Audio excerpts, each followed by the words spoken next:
Machafuko makubwa yaendelea kushuhudiwa nchini Tanzania, taifa likizidi kuvuja damu, laana na lawama zikielekea moja kwa moja kwa Mama Suluhu Hassan, huku kukiwa hakuna mgombea maarufu wa upinzani aliyeidhinishwa kushiriki katika uchaguzi wa Jumatano tarehe 29 mwaka 2025. Watanzania wengi wanahisi kura hiyo si ya mashindano, bali ni kama kutawazwa kwa Rais Samia Suluhu Hassan wakati akikabiliwa na uchaguzi wake wa kwanza kuwa rais. Samia mwenye umri wa miaka 65 amekuwa rais wa kwanza mwanamke wa taifa hilo la Afrika Mashariki baada ya kifo cha Rais John Magufuli mwaka 2021. Alisifiwa kwa upande mmoja kwa dhamira yake ya kukomesha ufisadi, lakini alikosolewa kwa ukandamizaji wake wa kimabavu juu ya upinzani na mtazamo wa kutatanisha dhidi ya janga la COVID. Rais Samia ambaye alikuwa makamu wa rais alionekana kama pumzi ya hewa safi, na kwa mtindo wake wa kirafiki alianzisha mageuzi ambayo yalionekana kwa mabadiliko makubwa kutoka kwa sera za mtangulizi wake. Sera yake yenye R4, yaani Reconciliation, Resilience, Reform and Rebuilding, maridhiano, udhabiti, mageuzi na kujenga upya, ilifungua tena Tanzania kwa wawekezaji wa kigeni, kurejesha uhusiano wa wafadhili na kuvutia shirika la fedha la kimataifa IMF na Benki ya Dunia.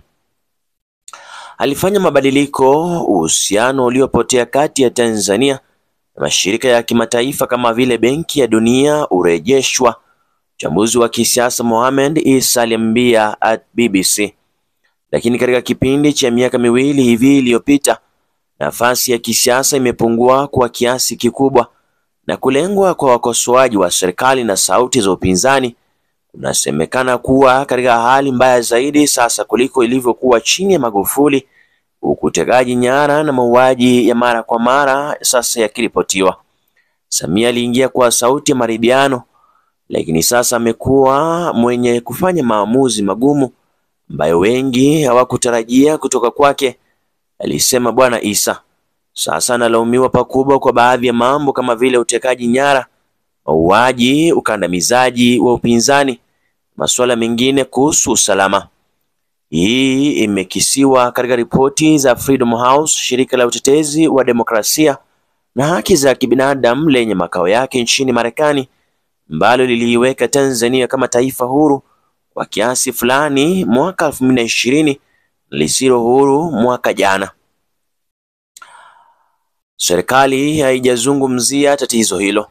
CCM ya Samia imeshinda katika chaguzi tangu kurejeshwa kwa demokrasia ya vyama vingi vya kisiasa mwaka 1992, lakini kampeni huwa na mijadala mikali kati ya vyama pinzani.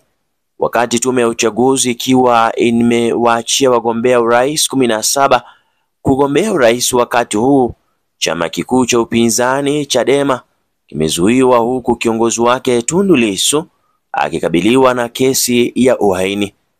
Alikuwa akitoa wito wa mageuzi ya uchaguzi kabla ya kukamatwa kwake mnamo Aprili, na chama sasa kinawataka wafuasi wake kususia uchaguzi huo.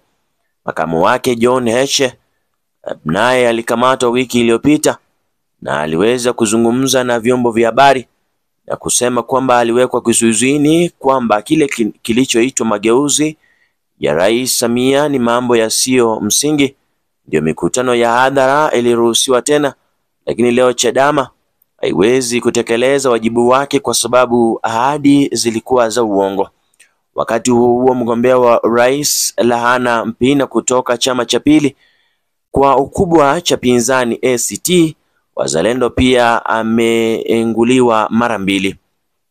Alifaulu kurejeshwa ugombeaji wake na mahakama kuu baada ya kuzuiliwa kutokana na swala la kiutaratibu, lakini mwanasheria mkuu wa serikali alipokata rufaa mwezi uliopita, tume ya uchaguzi iliamua kuunga mkono upande wake. Hii na viacha vyama vidogo vya upinzani kama vile Chauma na CUF kwenye kinyang'anyiro hicho, lakini kiuhalisia kuna nafasi ya kumzuia Samia kushinda wadhifa wake wa sasa. Udhibiti wa chama tawala Kutengwa kwa upinzani na upendeleo wa kitaasisi kunadhoofisha uamuzi wa uchaguzi. Fursa finyu ya ushiriki wa umma na uhamishaji mdogo wapiga kura hudhoofisha ushirikishwaji wote, alisema mchambuzi wa kisiasa Nicodemus Minde katika ripoti ya hivi majuzi ya taasisi ya mafunzo ya usalama. Hii imewaacha baadhi ya wapiga kura kama mkazi wa Dar es Salaam Godfrey Lusana kukata tamaa. Hatuna uchaguzi bila upinzani dhabiti. Mfumo wa uchaguzi hauko huru. Tayari tunajua nani atashinda. Siwezi kupoteza muda wangu kupiga kura, alisema. Kama tume ya uchaguzi ingekuwa huru kweli, ningepiga kura. Hii ni kinyume kabisa na kampeni zinazoendelea kushika kasi kwenye visiwa vya Tanzania, ambayo nusu inajitawala visiwa vya Zanzibar ambako Rais Samia anatoka. Wananchi wa visiwani humo wanamchagua rais wao wa eneo na anayemaliza muda wake. Hussein Mwinyi wa CCM anatafuta kuwania muhula mwingine, lakini anakabiliwa na ushindani mkali kutoka kwa Othman Masoud wa ACT Wazalendo, ambaye amekuwa naibu wake katika utawala wa umoja. Katika kampeni za Tanzania bara, Rais Samia ametumia sifa za awali alizopokea kwa mtazamo wake kama mama kutaka kutawala kwa njia ya mazungumzo badala ya kuamrisha. Hili lilimpa jina la utani la Mama Samia, na katika mikutano yake amekuwa akiahidi kuleta maendeleo makubwa kupitia miundombinu bora ya afya na elimu. Wanawake wengi, hasa wale wa vijijini, wanaomuona kama nguvu ya kuleta utulivu. Analeta star sisi wanawake vijana, tunamwangalia yeye kama kioo cha jamii, tunahisi uwepo wake kama rais, na hiyo inatupa imani kwamba tunaweza kuwa na wa kutegemewa kwa jamii zetu sasa na siku zijazo. Mpiga kura wa mara ya kwanza aliweza kuzungumza, lakini baadhi ya wanawake katika maeneo ya mjini kama vile Selina Poinsiana, ambaye pia atapiga kura yake kwa mara ya kwanza jijini Dar es Salaam, na mtazamo tofauti. Uongozi si tu kuhusu sauti. Naamini rais ana kazi ya kufanya. Kwanza, kuhusu ukosefu wa ajira, amekuwa akiwasaidia baadhi yao, lakini wengi bado wanahitaji msaada, alisema. Mwanamke mwingine kijana mjini Morogoro karibu na Dar es Salaam alisema anamuunga mkono rais, lakini alikataa kutaja jina lake kwa BBC. Samia alitufanya tuamini wanawake wanaweza kuongoza. Ningependa kusema zaidi, lakini vijana wengi hawamzungumzii kwa mtazamo chanya, alisema. Vijana ndio wengi kati ya watu milioni 37.7 waliojiandikisha kupiga kura nchini Tanzania, na kuna hasira kutoka kwa baadhi ya watu kuhusu ukimya wa rais kuhusu masuala kama vile utekaji nyara unaoshtua wengine, na huku wengine wakimpa sifa Rais Samia kwa kuimarisha uchumi. Baadhi ya maeneo hata wanamtamani Magufuli kutokana na kuibuka kwa taarifa za ufisadi. Katika jamii ya kitamaduni inayotawaliwa na wanaume, amekumbana na matatizo ya kudhibitisha mamlaka yake. Katika mikutano ya hivi majuzi amekuwa akiwakumbusha wapiga kura ambao ndio matajiri kwenye suala zima la uchaguzi, msisahau mimi ni mkuu wa majeshi ya ulinzi. Anaweza pia kuhisi kudhoofishwa na wenzake ndani ya CCM. Kulikuwa na upinzani wa kuwa mgombea rais wa chama hicho bila kupingwa. Mwanachama mmoja mkuu wa chama ambaye alikosoa kugombea kwake moja kwa moja, Humphrey Polepole, alitekwa nyara katika mazingira ya kutatanishwa. Pia kuna tetesi kwamba amekuwa miongoni mwa walio kwenye mtandao wenye nguvu ya wafanya biashara wakubwa na wafuasi wengine wenye ushawishi wa CCM wanaojulikana kwa mazungumzo kama mtandao, kulingana na Bwana Minde katika ripoti yake ya ISS.